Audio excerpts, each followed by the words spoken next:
अभिषेक sir, सबसे पहले तो कॉन्ग्रेचुलेशन। सूरज पे मंगल भारी। ट्रेलर देखा मैंने, बहुत ही ऑसम ट्रेलर है, बहुत ही इंटरेस्टिंग है। And thank you, thank you. Millions of view आ गया है सर। सबसे पहले तो बताइए सर, कैसा रहा एक्सपीरियंस सूरज पे मंगल भारी का? नहीं, बहुत बेहतरीन एक्सपीरियंस रहा। और ट्रेलर तो एक झलकी है, आप जब फिल्म देखेंगे तो मुझे उम्मीद है कि जितना हमको मजा आया बनाने में उतना मजा आपको देखने में भी आएगा। कमाल के कलाकार साथ में है, स्क्रिप्ट कमाल है। और आई थिंक जो टॉपिक है वो अपने आप में यूनिक है, तो बहुत मजा आने वाला है। जी। एंड सर, बहुत बड़ी स्टार यूज किया है सर आपने, मैंने देखा। कई सारे लोग हैं। एंड कैसा रहा इन सभी के साथ का एक्सपीरियंस? फातिमा जी है, मनोज जी है। नहीं, अच्छा रहा। मतलब मैंने ऑलमोस्ट जितने भी एक्टर हैं, आई थिंक अनुज जी और सीमा जी को छोड़ के मैंने सबके साथ पहली बार काम किया और बहुत मजा आया। दिलजीत में एक स्पॉन्टेनिटी है, वो एकदम सहज भाव से अभिनय करते हैं, बहुत मजा आता है। बहुत सारी चीजें वो इम्प्रोवाइज करते हैं, तो उनकी कॉमिक टाइमिंग कमाल की है। उनके अभिनय में एक इनोसेंस है जो कि बहुत मुश्किल होती है लानी अभिनय में। मनोज जी तो ऑफ कोर्स बहुत ही कमाल कलाकार है, आई थिंक हिंदुस्तान के बेहतरीन एक्टर्स में उनका शुमार है। तो उनके साथ काम करना जो था वो अपने आप में एक लर्निंग एक्सपीरियंस भी था, बहुत मजा आया उनके साथ। एंड फातिमा, ऑफ कोर्स दंगल में मैंने उनका काम देखा था, बहुत पसंद आया था। और उनके लिए एकदम नया रोल था, एक चैलेंज भी था, क्योंकि मराठी मुलगी है वो इस फिल्म में, और उन्होंने बहुत अच्छे से किया उसको। और तीनों जो हैं वो बहुत ही सेट पे एकदम जिसे बोलते हैं ना, टेंशन फ्री लोग हैं। बहुत काम करने में बहुत मजा आता है उन तीनों के साथ। और उसके अलावा ऑफ कोर्स बहुत सारे कलाकार, सुप्रिया पिलगांवकर जी, विजय राज जी, अनु कपूर जी, मनोज पावा सर, सीमा पावा जी, मनोज शर्मा, तो कमाल के एक्टर्स हैं। सबके साथ बहुत मजा आया, नेहा पेंट से बहुत मजा। जी। एंड सर, ऐसे लोगों को क्या कहेंगे सर, जो हमारे ही बीच में होते हैं, हमारी सोसाइटी में होते हैं, जैसा कि ट्रेलर में मैंने देखा, शादियों को तुड़वाने का काम करते हैं कि इनकी शादी खराब हो जाए, इनकी शादी ना हो बस। उन्हें उसी इसी चीज में इंटरेस्ट होता है कि इस इंसान की या इस बंदे की, इस पर्सन की शादी ना हो। देखिए, हमने पहले मैच मेकिंग वाले कैरेक्टर्स तो देखे हैं जो बेचारे शादी करवाना चाहते हैं। ये पहली बार होगा जब आप देखेंगे कि एक वेडिंग डिटेक्टिव है जो लड़कों की खामियां निकालता है और शादियां तोड़वाता है। तो आई थिंक एक तरह से ये एक टिप्पणी है उन लोगों के लिए जो दूसरों की अपनी खुशी में खुश नहीं है, दूसरों के दुख में खुश होते हैं। तो मधु मंगल राणे जो है वो उस किस्म का इंसान है, क्योंकि कहीं ना कहीं वो बहुत ही, उसके अंदर एक तरह का रोष है। और वो क्यों है, वो फिल्म देख के आपको समझ में आएगा। उसके पीछे भी ऑफ कोर्स एक कहानी है। लेकिन ये अपने आप में एक जो किरदार है ये नया है फिल्मों में, लेकिन आई थिंक सोसाइटी में हमने ऐसे लोग देखे हैं, तो कहीं ना कहीं वो कनेक्ट लोगों को मिलेगा और मजा आएगा। जी जी। एंड सर, गाना देखा मैंने बसंती, बहुत ही ब्रिलियंट सॉन्ग है। लोग बहुत थैंक ही अप्रिसिएट कर रहे हैं गाने को। आप कैसे देखते हैं सर इस गाने को? नहीं, ये गाना जब वो मोहसिन ने और जावेद ने जब सुनाया था क्योंकि मेरा उनको ब्रीफ यही था कि हम 90s में फिल्म को सेट कर रहे हैं, जब मुंबई बॉम्बे था 95 में और डांस बार होते थे। तो मैं चाहता था कि उस तरह की कि कुछ फील तो आए, लेकिन उसके साथ साथ एक क्वर्क हो, उसमें एक व्यंग हो, एक कुछ चटपटा, एक ह्यूमर हो, क्योंकि फिल्म ह्यूमरस है। तो उस लिहाज से फिर वो लोग जब ये गाना लेके आए तो इसके लिरिक्स जो है, एक तो वो बहुत फनी है, क्योंकि उसमें ये रेफरेंस है बसंती कुत्तों के आगे मत नाचना। और दूसरा दूसरा उसमें बहुत मतलब मैं बोलूंगा कि उसकी जो बीट है ना वो ऐसी है कि फिल्म की शुरुआत में ही गाना आता है तो एक सुर बांध देता है ये गाना, एक पिक्चर का एक सुर लग जाता है करेक्ट, जिसके बाद ऑडियंस को पूरी तरह से ग्रिप में ले लेती है फिल्म। तो उस लिहाज से ये बहुत ही कमाल, जिसने ये गाना सुना, इंक्लूडिंग दिलजीत पाजी जो कि खुद एक जाने माने म्यूजिशियन है दुनिया के, तो उन्होंने जब ये सुना उनका फेवरेट गाना है ये। तो उनकी एक ही शिकायत थी मुझसे कि पाजी आपने ये गाना मेरे ऊपर नहीं फिल्माया, आपने मनोज जी के ऊपर फिल्मा दिया, ये बेस्ट गाना है हमारा। तो ही जी लव्स दिस सॉन्ग, उनको तो बहुत पसंद है। हालांकि मुझे तो एल्बम के सारे गाने पसंद है, अब धीरे धीरे आएंगे, बट बसंती एक स्पेशल सॉन्ग है डेफिनेटली। एंड मनोज जी ने बहुत ही कमाल काम किया उसमें, और उसकी तारीफ हम देख ही रहे हैं सोशल मीडिया पे। तो मनोज जी, करिश्मा तन्ना, जिनके ऊपर ये फिल्माया गया, मेन कलाकार, इस गाने को उन्होंने बहुत अच्छे से निभाया। और इवन अभिषेक बैनर्जी का मैं धन्यवाद देना चाहूंगा कि उन्होंने इस गाने में बहुत अच्छा काम किया और चार चांद लगाए, क्योंकि वो लड़का है इस गाने में जिसके पीछे मनोज जी का कैरेक्टर चल रहा है। तो बहुत अच्छा काम किया सबने। जी। मनोज जी की अगर सर मैं बात करूं, सो उनके साथ का, क्योंकि हमने देखा है कि उनका एक वेट गेन करके दिखाया गया है, एंड सो कितना वर्कशॉप करना पड़ा सर इस उस चीज के लिए कि उन्हें एक मोटा मोटा इंसान प्रेजेंट करना है स्क्रीन पे, तो कितना वर्कशॉप करना पड़ा। ये तो प्रोस्थेटिक्स हैं, और विक्रम दादा की टीम, विक्रम गायकवाड़ जो कि हिंदुस्तान के बहुत बड़े मेकअप डिजाइनर हैं, तो उनकी टीम ने किया। और मनोज जी ने पूरा पूरा सहयोग दिया, क्योंकि उनको चार चार पांच पांच घंटे बैठना पड़ता था। और प्रोस्थेटिक सिर्फ पेट में ही नहीं, उनके यहाँ चेहरे पे भी बहुत प्रोस्थेटिक, अगर आप देखेंगे बहुत चीजें, विग है, प्रोस्थेटिक्स है, आसान नहीं है। तो चार पांच घंटे की मेहनत थी प्रतिदिन, जब जब वो इस किरदार को निभा रहे थे। उसके अलावा जो दूसरे किरदार हैं, उनमें भी अलग मेहनत है, उसमें भी बहुत सारे लुक्स हैं उनके फिल्म में, बट इस पर्टिकुलर लुक के लिए भी उनको काफी मेहनत करनी पड़ी, चार पांच घंटे लगे, बट किया उन्होंने, अच्छा लगा। सर सोशल मीडिया पर मैं जस्ट अभी पढ़ रहा था, आपने भी शायद नोटिस किया होगा कि ढेरों सारी फिल्में सर की है आपने, लेकिन जो आप मुद्दा निकाल कर लाते हैं, टॉपिक निकाल कर लाते हैं कि हाँ इस तरह का टॉपिक चूज करना है, कहाँ से ये निकालते हैं सर आप, एंड कहाँ से चूज करते हैं, कैसे फिर आप उसे क्रिएट करते हैं।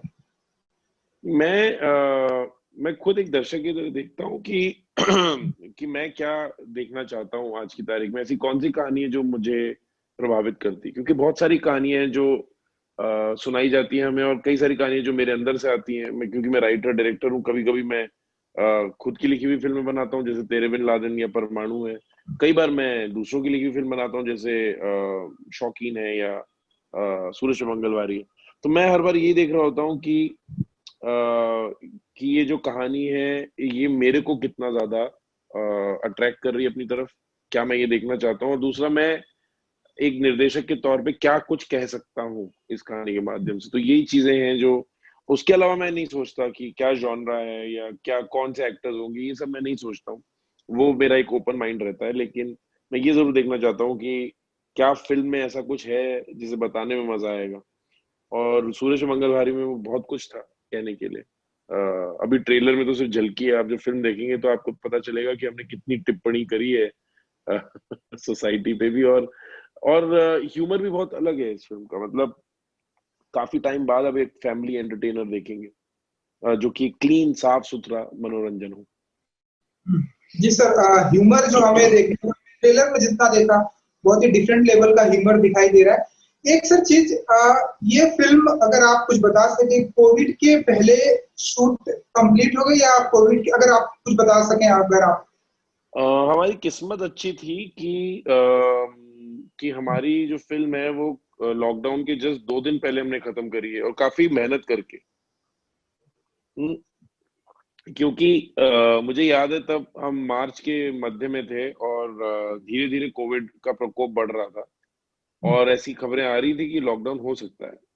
तो इसलिए फिर हमने पूरी यूनिट ने बातचीत करके कि भाई फिल्म को खत्म करते हैं इससे पहले कि लॉकडाउन हो, ताकि दोबारा ना आना पड़े, क्योंकि कुछ पता नहीं था उस समय कि कब तक चलेगा लॉकडाउन। और दूसरा, आप चाहते हो कि भाई अभी हम कर रहे हैं फिल्म तो खत्म करते हैं, क्योंकि बाद में फिर रिस्क क्यों लेना किसी को बुला के, किसी एक सीन के लिए कुछ।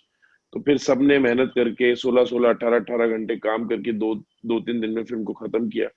और उसके ठीक 2 दिन बाद आई थिंक लॉकडाउन लग गया। तो मैं शुक्रगुजार हूँ एक्चुअली पूरी यूनिट का, खासतौर से मेरे एक्टर्स का, कि उन्होंने कोऑपरेट किया, तभी हम ये फिल्म खत्म कर पाए। और फिर कोविड के लॉकडाउन के दौरान हम लोग इसकी एडिटिंग और पोस्ट प्रोडक्शन में लग गए। और अब जब लॉकडाउन धीरे धीरे जा रहा है तो फिल्म रिलीज पे है, तो सब कुछ ठीक हो गया। सर ढेरों सारी फिल्में सर आपकी हमने देखा है, सिनेमा घरों में आई है। ये फिल्म कितना डिफरेंट होने वाली है अब आपके लिए, अभिषेक जी के लिए। अम, देखिए, हम चाहते हैं कि ये भी सिनेमा घरों में ही आए। अब सिर्फ ये है कि इस बार शायद पूरे हिंदुस्तान के थिएटर्स नहीं खुले हैं। अभी महाराष्ट्र के तो खुले नहीं है, पंजाब के लकीली खुल गए हैं। तो अब देखना, ये हमारी डिस्ट्रीब्यूशन टीम ये फिगर आउट कर रही है कि थिएटर्स के साथ बात करके कि हम कैसे इसको रिलीज कर सकते हैं, क्या बिना महाराष्ट्र खुले भी हम इसे रिलीज कर सकते हैं, क्योंकि हम सब यही चाहते हैं कि ये थिएट्रिकली आए फिल्म। मेरा भी पर्सनली मानना है कि सिनेमा जो है वो सिनेमा घरों के लिए ही अब हम बनाते हैं, और ओटीटी पे बाद में आ सकती है, लेकिन पहले हम चाहते हैं कि थिएटर्स में आए। लेकिन हाँ, अभी जो यथास्थिति है उसको देखते हुए अभी मेरे ख्याल से 1-2 दिन में ये तय हो जाएगा कि हम क्या कर सकते हैं, किस तरह से इसको ला सकते हैं और एग्जैक्टली कब ला सकते हैं। दिवाली हमारी इच्छा थी, और मुझे लगता है अभी भी हम चाह रहे हैं कि दिवाली पे ही फिल्म आए, लेकिन अभी थिएटर से बातचीत चल रही है कि कहाँ कहाँ थिएटर्स खुल गए हैं, कितनी स्क्रीन अवेलेबल हैं, उस हिसाब से फिर निर्णय लिया जाएगा। बट फिंगर्स क्रॉस की ये फिल्म आ पाए थिएटर्स में, let's hope so. I wish कि सर जल्दी सिनेमा घरों में सूरज पे मंगल भारी आए। एंड सर जिस तरह से OTT platform, as a director आपसे जानना चाहूंगा, जिस तरह से ओटीटी प्लेटफॉर्म पर आप देख रहे हैं इन दिनों ढेरों सारी फिल्में आ रही है, सो आप और आपकी टीम ने ये कभी नहीं सोचा कि ओटीटी प्लेटफॉर्म पर ढेरों सारी फिल्में आ रही है, लोग अप्रिसिएट भी कर रहे हैं, सो आपकी फिल्म को भी वहां लाना चाहिए? हालांकि आपने बताया कि हम अपनी फिल्म को कोशिश कर रहे हैं सिनेमा घरों में, जो कि बहुत ही अच्छी बात है, लेकिन आप लोगों ने कभी ये नहीं सोचा कि ओटीटी प्लेटफॉर्म पर हम ये फिल्म लाएं? ऐसा कभी नहीं, जहन में आया? वो ऑप्शन हमेशा है वो ऑप्शन हमेशा रहता है, लेकिन जब एटलीस्ट मैं अपनी बात कर सकता हूँ कि मैं फिल्म जो बनाता हूँ वो दर्शकों का मनोरंजन मैं थिएटर में करना चाहता हूँ, और ये फिल्म ऐसी है, फैमिली एंटरटेनर है, तो इसको सबसे ज्यादा जो आप इसका मजा ले पाएंगे वो थिएटर्स में ले पाएंगे, क्योंकि कॉमेडी है, फैमिली एंटरटेनर है। लेकिन जहां तक ओटीटी का सवाल है, वो एक सेकंड ऑप्शन आई थिंक हमेशा है। अभी भी जो फिल्में आई हैं जिनका आपने नाम लिया, जिस तरह की फिल्में आ रही हैं, उनके लिए ये पहला ऑप्शन नहीं था। यकीन बिल्कुल। माने तो कोई भी ओटीटी पे नहीं आना चाहता पहले। वो एक वो एक मजबूरी है कि फिल्म काफी टाइम से तैयार है, क्योंकि फिल्म पे बहुत करोड़ों रुपए खर्च होते हैं, तो आपका पैसा फंसा हुआ है, आपको वो निकालना है। तो वो एक मजबूरी है, और मजबूरी की वजह से आ रहे हैं। कोई खुशी से नहीं आ रहा ओटीटी पे, ये मैं आपको लिख के दे सकता हूँ, कोई खुशी से नहीं आ रहा है। कोई अभिनेता, कोई निर्देशक या कोई भी प्रोड्यूसर इस बात से खुश नहीं है कि उनकी फिल्म सिनेमा घर में नहीं आ रही और सीधी ओटीटी पे आ रही है। ये एक अनफॉर्चुनेट टाइम चल रहा है हमारा कोविड का, लेकिन एक तरह से एक आप जिसे बोल सकते हैं कि रे ऑफ होप है कि जी ओटीटी पे एटलीस्ट आप 4 पैसे कमा सकते हैं, फिल्म आ सकती है। ये एक फाइनेंशियल डिसीजन, एक इकोनॉमिकल डिसीजन है। इसका जिसे बोलते हैं एक आर्टिस्टिक पॉइंट ऑफ व्यू से इसका कोई मायने नहीं है, even from a business point of view. हर कोई चाहेगा कि थिएटर पे आके और करोड़ों कमाएंगे वो, मतलब आप देख रहे हैं आजकल, जस्ट कोविड के पहले ही फिल्में कितना कमा रही थी। बिल्कुल। तो वो तो उसका कोई कंपैरिजन नहीं है। ओटीटी कभी वो आपको दे नहीं सकता, उतने पैसे आपको कोई देगा नहीं कि आप जो फिल्में 200 करोड़, 250 करोड़, 300 करोड़ तक जा रही हैं, या जो फिल्में 100 करोड़ कर रही हैं, या जिन फिल्मों का बजट 10 करोड़ था वो 40 करोड़ कमा रही थी। अब वो ऐसा तो नहीं होता ना ओटीटी पे।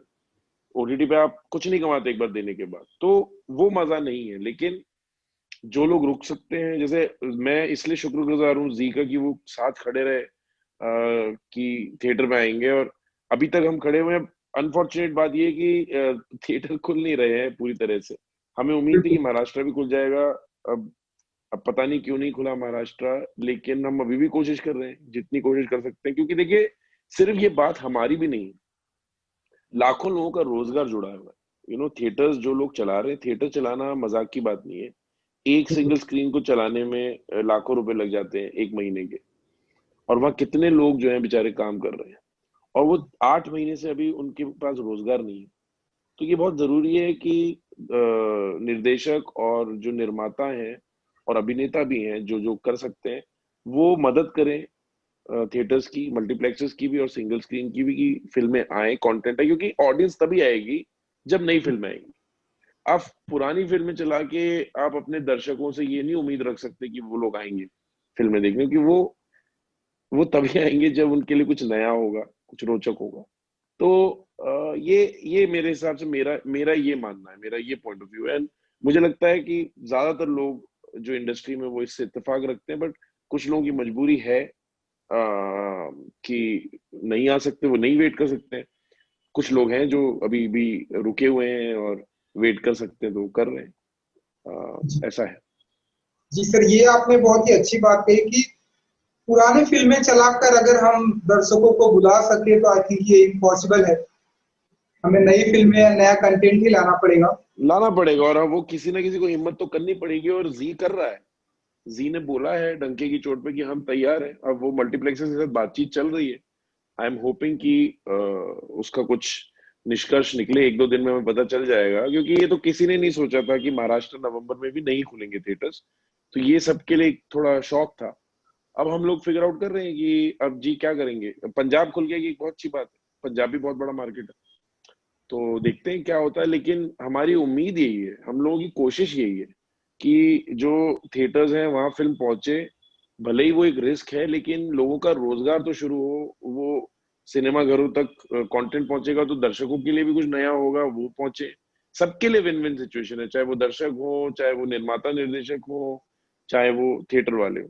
तो एक कहीं ना कहीं आपको सर्कल को वापस शुरू करना पड़ेगा, क्योंकि जब तक आप कुछ बोएंगे नहीं तब तक आप कुछ पाएंगे नहीं। बीज बोना पड़ेगा। तो होपफुली इस बार हम लोग कुछ कर पाएंगे इस फिल्म के जरिए। सर एक आखिरी सवाल मेरी तरफ से, जिस तरह से ट्रेलर आया लोगों ने बहुत ही अप्रिसिएट किया एंड गाना आया बसंती लोगों ने बहुत ही अप्रिसिएट किया, तो आप मानते हैं कि सर जो हर फिल्म की एक मार्केटिंग स्ट्रेटेजी रहती है वो पूरी हो चुकी है, अब बस फिल्म का इंतजार है? देखिए, मार्केटिंग परस्पर बदलती रहती है किसी भी फिल्म की। और अच्छी मार्केटिंग वही होती है जो ग्राउंड सिचुएशन को देखते हुए लगातार फिल्म को घुमाते रहे। क्योंकि ये जो चीज है, ये तो निरंतर चलने वाली चीज है। इसका कोई अंत नहीं है। जब तक फिल्म रिलीज नहीं हो जाती, मार्केटिंग का काम बादस्तूर चलता रहता है। तो मार्केटिंग टीम जो जी की है, वो लगातार लगे हुए हैं बेचारे। कोशिश कर रहे हैं कि जितना हम फिल्म को, इवन ऐसे समय में जब हम लोग कहीं जा नहीं सकते ज्यादा। पहले तो हम लोग जाते थे अलग अलग जगहों पर दर्शकों से एक कनेक्ट बनाने के लिए। अब नहीं जा सकते, लेकिन उसमें फिर एक out of the box idea सोच रहे हैं, and बहुत अच्छा काम कर रहे हैं। लेकिन अभी भी बहुत कुछ बाकी है। अभी बहुत सारी चीजें दर्शकों के साथ शेयर करेंगे हम। एंड फाइनली कोशिश यही है कि हम उनको इतना उत्साहित कर सकें कि वो अपने घरों से निकल के थिएटर तक पहुंच पाए और देखें फिल्म को और एक मौका दें। जी सर, सर सूरज पे मंगल भारी के जो फैन हैं ना, आपके जो फैन हैं जाते आते, उनके लिए क्या कुछ मैसेज देना चाहेंगे सर कि आपकी फिल्म जल्द रिलीज होने वाली है? हम यही कह सकते हैं, मेरा तो यही मानना है कि ये फिल्म हमने आप लोगों को एंटरटेन करने के लिए बनाई है। और आप लोग ट्रेलर देख चुके हैं, तो जब भी ये फिल्म रिलीज होती है तो आप लोग, हमें उम्मीद है कि आप लोग इसको एक मौका देंगे, देखेंगे। और कहीं ना कहीं ये फिल्म जो है, ये आपको गुदगुदाएगी, एंटरटेन करेगी और आपके स्ट्रेस को दूर भगाएगी। और बहुत टाइम बाद एक फैमिली एंटरटेनर आ रही है जो क्लीन है एकदम, कोई वल्गैरिटी नहीं है। आप पूरे परिवार के साथ बैठ के देख सकते हैं। तो उम्मीद यही है कि आपकी दिवाली जो है इस बार उसको हम रोशन कर पाएंगे किसी हद तक। थैंक यू सर, हमसे बात करने के लिए बहुत बहुत धन्यवाद थैंक यू। आपका। Thank you so thank you. Much. Thank you.